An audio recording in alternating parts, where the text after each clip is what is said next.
Let me tell you the biggest secret of your life. As a baby, you lived a whole life. You knew your mother, you felt pain, you laughed, you were afraid, you explored the world, and you don't remember any of it.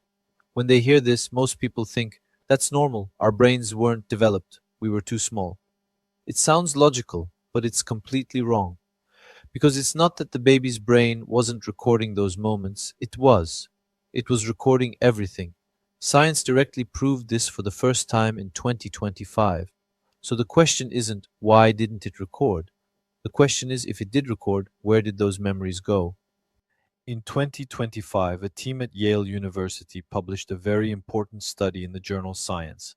The researchers put babies from 4 months to 2 years old into a scanner.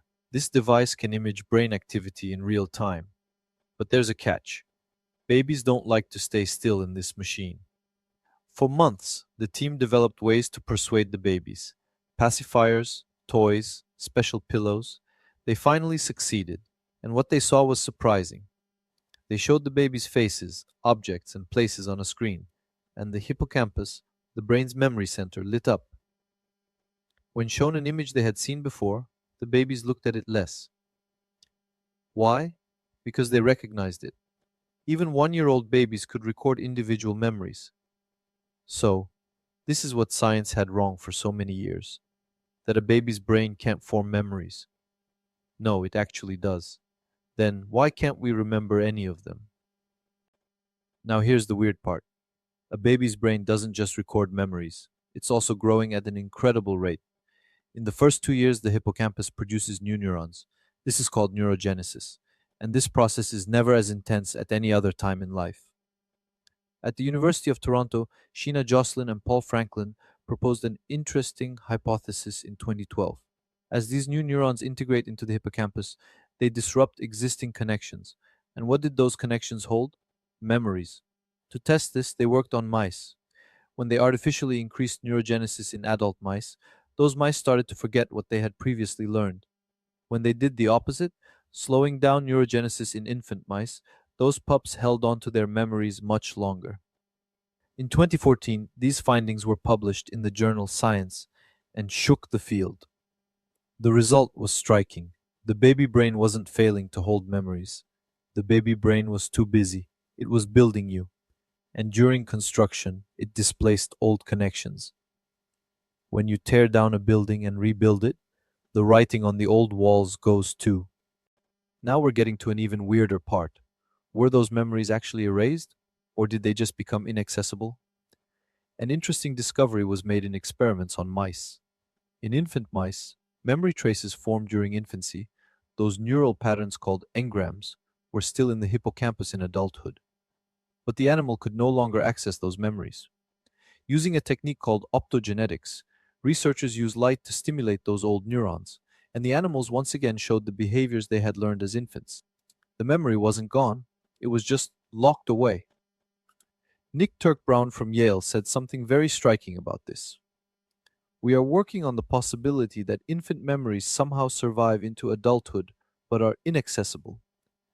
So, as you read this sentence right now, memories from infancy might still be sitting somewhere in your brain. It's just that your retrieval system doesn't know how to open those files. So, why can't we access them? There are two big reasons. First, a baby's brain encodes things in a different language. As the brain grows, the way it organizes memories changes.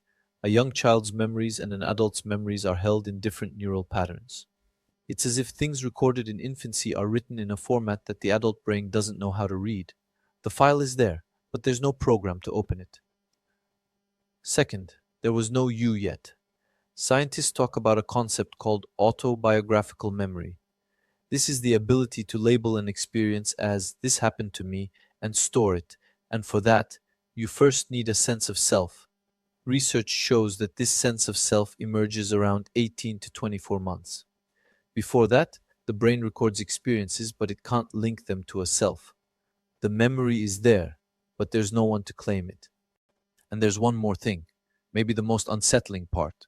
You say you don't remember anything from your childhood, maybe when you were 3, maybe 4. But is that moment really yours? Research shows that a large part of early childhood memories don't actually come from experiencing the moment, but from what is told about it.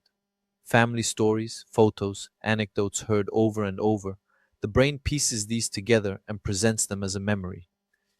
It's estimated that up to 50% of your earliest childhood memories might be constructed this way.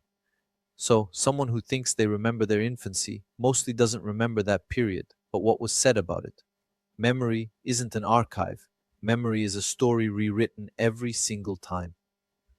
Now hold on a second. If those memories are still there, locked away, inaccessible, but they exist, then who lived them? No one remembers those experiences. There's no identity built on those memories. No one knows what was felt back then. That baby lived in your body, but you aren't the owner of those memories. And maybe that's why infancy feels so strange. You look at those photos, familiar yet foreign. It's you, but it's not you. The brain built you, and while building, it left behind that person who existed before you, inaccessible, silent, locked away, maybe always there,